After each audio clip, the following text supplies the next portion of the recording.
হয় তখন আমাদের বিশেষত সাবধান থাকতে হবে। আমাদের স্বাস্থ্য সচেতন না হলে কিন্তু শীতের এই শীতজনিত রোগে কিন্তু সকলেই, বিশেষত বাচ্চা এবং বয়স্ক রোগীরা প্রচণ্ড রকম সাফার করে। তো শীত যখন আসবে, শীতকালে অবশ্যই যেন শীত না লাগায়, যেটা ঠান্ডার বেশি হলে, শৈত্যপ্রবাহ হলে যেন প্রোটেকশন নেয়, সেই ব্যাপারে আমি সকলকে পরামর্শ দেব।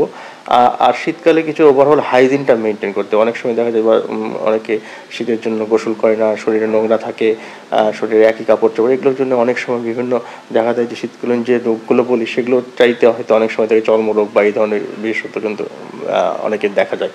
তো এই ব্যাপারে সতর্ক থাকতে হবে। আর একটা বিষয় আমি সকলকে সচেতন হওয়ার জন্য অনুরোধ করব, নিপা ভাইরাসের বিষয়টা। শীতকালীন যখন হয় আমাদের একটা প্রচলন রয়েছে, আমাদের একটা ট্র্যাডিশন রয়েছে, আমরা খেজুরের রস খাই।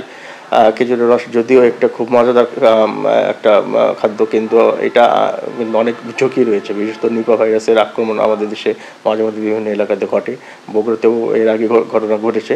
তো এ ব্যাপারে সকলে সতর্ক থাকবেন। বিশেষত আমরা কাঁচা রস খাওয়ার কখনোই অ্যাডভাইস করি না, যে কাঁচা রস কখনোই খাবেন না, কারণ বাদুড়ের আক্রমণের দ্বারা এটা তো সংক্রমিত হয় এই রোগটা।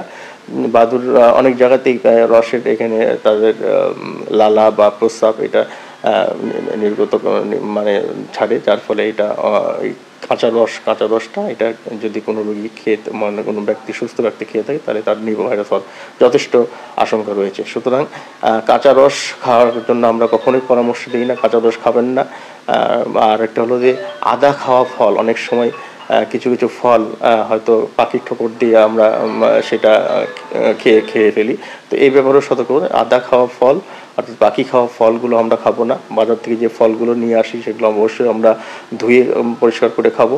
এবং খেজুরের কাঁচা রস খাবো না। আমরা খেজুরের যে পিঠা পায়েস বা খেজুর রস ফুটিয়ে যে আমাদের উপাদানগুলো, খাদ্য উপাদান তৈরি, খাদ্য যে আইটেমগুলো তৈরি হয়, সেগুলো আমরা খাওয়ার জন্য পরামর্শ দেবো। সুতরাং কাঁচা রস এবং পাখি খাওয়া, আদা খাওয়া ফল, এটার জন্য আমরা সকলে অ্যাভয়েড করতে পারি। এবং বাজার থেকে আনা ফল অবশ্যই ভালোভাবে ধুয়ে আমরা খাবো। এই ব্যাপারে সকলকে সতর্ক থাকার জন্য অনুরোধ।